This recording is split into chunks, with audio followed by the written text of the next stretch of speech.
Halo teman-teman, selamat datang di pertemuan kali ini yang akan membahas mengenai perbedaan pip dan konda. Sebelumnya, kita akan membahas terlebih dahulu mengenai pip. Apa itu pip?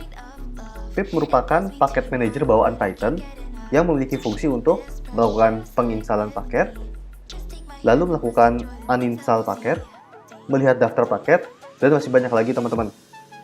Jadi, untuk bahasa pemrograman Python sendiri, salah satu paket manajernya itu adalah pip teman-teman. Kalau misalnya di bahasa pemrograman lain, seperti di JavaScript, itu ada namanya npm. Atau di bahasa Ruby, itu ada paket manajernya sendiri teman-teman. Jadi, fungsinya dari pip itu seperti itu teman-teman. Untuk install paket, uninstall paket, melihat daftar paket, dan masih banyak lagi sebenarnya. Nah, untuk contoh penggunaan pip sendiri seperti ini teman-teman. Untuk di gambar yang kiri, ini ceritanya saya melakukan instalasi paket yang bernama YouTube DL. YouTube DL ini merupakan paket dari bahasa Python yang digunakan untuk bisa digunakan untuk melakukan download video YouTube teman-teman. Seperti itu. Nah, untuk sintaksnya sendiri cukup mudah, yaitu kita ketikkan saja pip install, lalu dimasukkan nama paket yang ingin kita install. Apabila nama paket yang ingin kita install itu ada dan benar, maka proses instalasi akan langsung berjalan. Nah, kalau misalnya sudah selesai, nanti ini paketnya bisa kita langsung gunakan teman-teman. Ini salah satu contohnya untuk instalasi pip. Lalu yang kedua ini untuk contoh di sebelah kanan, ini merupakan contoh yang dimana kita ingin melihat paket apa saja yang telah terinstall di dalam komputer kita teman-teman. Untuk sintaksnya mudah, itu tinggal pip list, nanti bakal kelihatan paket-paket itu install di komputer kita itu ada apa aja teman-teman, seperti itu.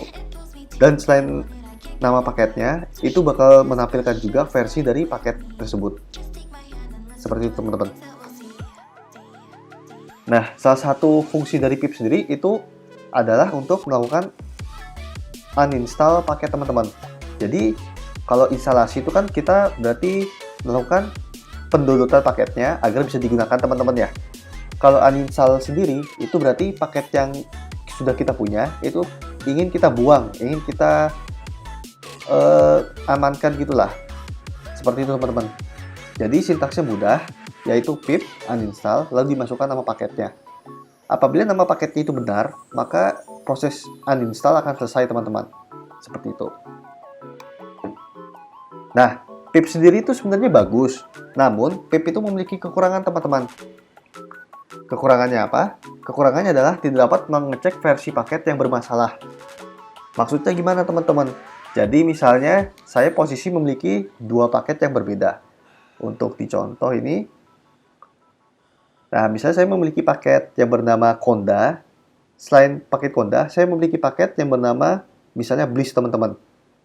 Nah, kalau pip sendiri, dia itu hanya bisa melakukan uninstall, habis itu ada install dan lain-lain teman-teman. Tapi dari pip sendiri, dia tidak melakukan pengecekan apakah kedua paket ini apabila digunakan bertabrakan atau tidak. Seperti itu teman-teman. Nah, ini biasanya tuh bakal masalah kalau misalnya teman-teman bermain di machine learning gitu teman-teman. Soalnya kalau di machine learning sendiri, paketnya itu biasanya itu spesifik versinya versi ini gitu. Apabila paket yang kita gunakan tuh versinya bukan versi yang diminta, biasanya itu nggak jalan gitu teman-teman. Nah, ini contohnya ini ada dari Stack Overflow. Nah, orang yang bertanya ini, dia ini memiliki paket TensorFlow. Waktu melakukan import ini berarti kita memanggil TensorFlow-nya untuk digunakan. Dia ini bermasalah teman-teman, ada error gitu. Nah, ini salah satu permasalahan dari penggunaan pip tadi. Ada kemungkinan bahwa paket yang kita gunakan itu bermasalah karena bertabrakan dengan paket lain, namun kita tidak mengetahui itu paket yang bertabrakan itu sebelah mana. Nah, terus solusinya apa teman-teman? Untuk menggunakan paket tanpa memikirkan versi yang bermasalah itu seperti apa gitu. Solusinya kita bisa menggunakan namanya konda teman-teman. Konda ini merupakan salah satu paket manager juga yang bisa digunakan di Python juga. Cuma konda ini lebih canggih teman-teman. Di Conda sendiri, dia ada versi untuk pengecekannya. Jadi ini contoh, misalnya saya melakukan download paket teman-teman.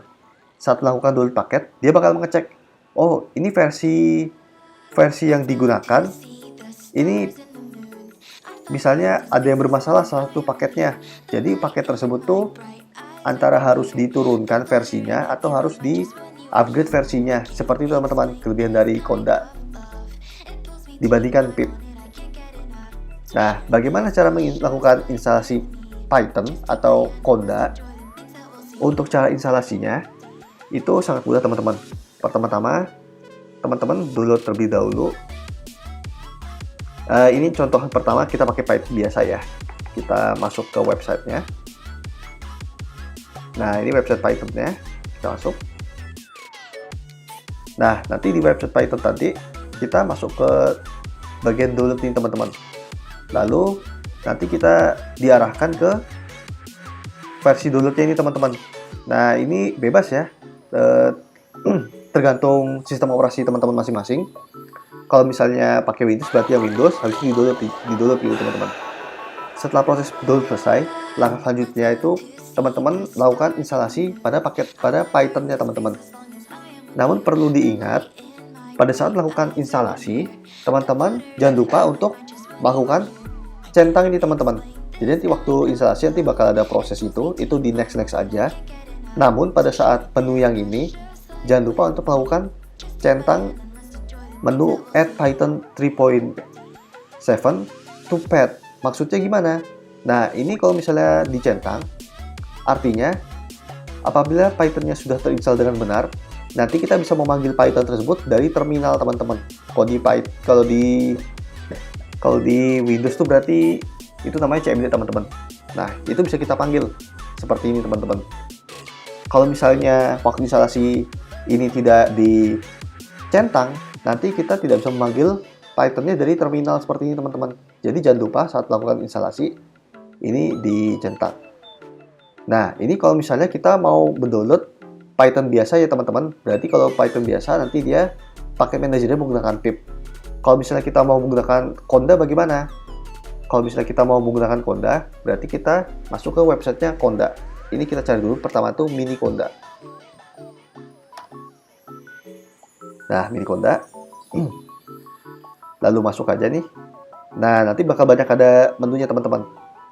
Ini disesuaikan saja dengan sistem operasi teman-teman. Misalnya Windows berarti Windows. Nanti download. Kalau macOS berarti macOS. Kalau Linux berarti Linux. Jangan lupa juga, sama seperti di Python biasa, di Conda saat melakukan penginstalasi, jangan lupa untuk dicentang ini teman-teman. Add Anaconda to my pad as common variable. Fungsinya sama agar kita bisa menggunakan Conda-nya ya dari terminal. Jadi bisa kita panggil gitu teman-teman.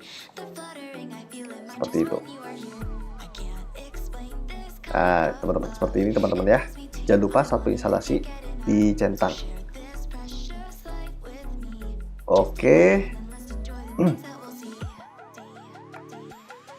Mungkin untuk materi mengenai pip dan Conda cukup sekian.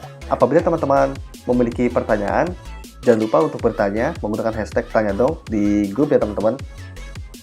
Sekian materi kali ini. Sampai jumpa di materi berikutnya.